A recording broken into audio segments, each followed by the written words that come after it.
most of my mates are asking me right now is how can Liverpool afford to sign Alexander Isak? Can you explain it to them and to everyone else watching, please? Well, we'll try and make it quite simple for people at home because it can be quite confusing the way PSR operates within the Premier League. You've seen clubs like Everton and Nottingham Forest suffer with points deductions because they haven't basically abided by the rules. And people are going, well, how come a club like Liverpool go and spend huge sums of cash and still fall within the rules? And ultimately, PSR is all about your permitted allowable losses. So for a side like Liverpool, who turn over £614 million in their last set of accounts, they can afford to spend a lot more than a club like Newcastle, who turned over £320 million in their last set of accounts. Look at this. This is the net spend on transfers since 2021-2022. This includes the last 9 transfer windows. So it is a lot of spending over the last few years in the Premier League. And you can see Chelsea right out in front with 852 million. But they're, again, a side that generate a lot of commercial income. They have a higher turnover than Newcastle, for example. So it allows them to spend more money on transfers. You can see Manchester United right up there as well. Arsenal at 611 million.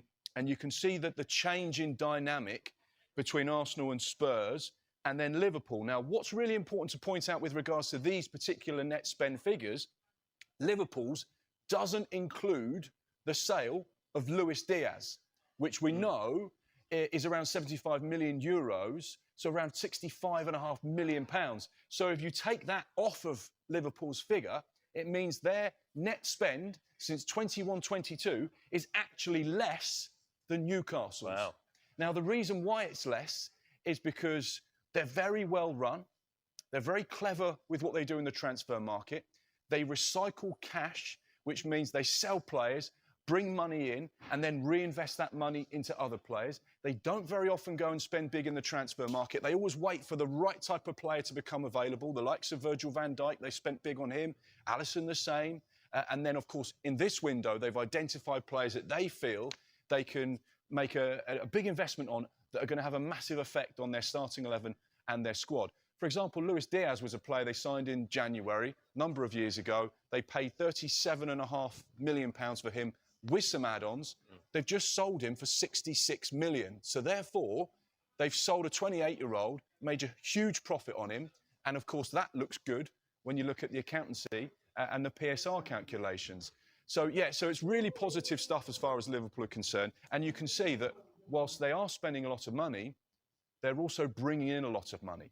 And you just have to look at this summer. Luis Diaz, 65, 66. Trent Alexander-Arnold, 10 million. Jarell Quansah, 35 million. Nat Phillips, 2.5 million. So already, whilst they may have spent 300, which is the top end, and including all of the add-ons, at the minute, their actual outlay this summer is probably about £150 million.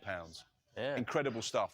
You can see one of those players, Luis Diaz, arriving in Munich. He left Tokyo last night. He arrived in Munich. He's completed his medical now before he officially gets confirmed as a Bayern Munich player. We know that his first training session for Bayern Munich is going to be on Thursday morning. He'll get officially confirmed Thursday afternoon, where he'll meet the media for the first time and go through that very first press conference. So, yeah, Luis Diaz leaving Liverpool, but once again, it represents huge profit for them. Really sensible, clever, astute business. They're very well run. And right now, the fans and the sporting director, Richard Hughes, and Michael Edwards are seeing the fruits of all of that careful spending over the last few years. It's enabling them now to go and strengthen that Arne Slot squad and do it in some style. Yeah.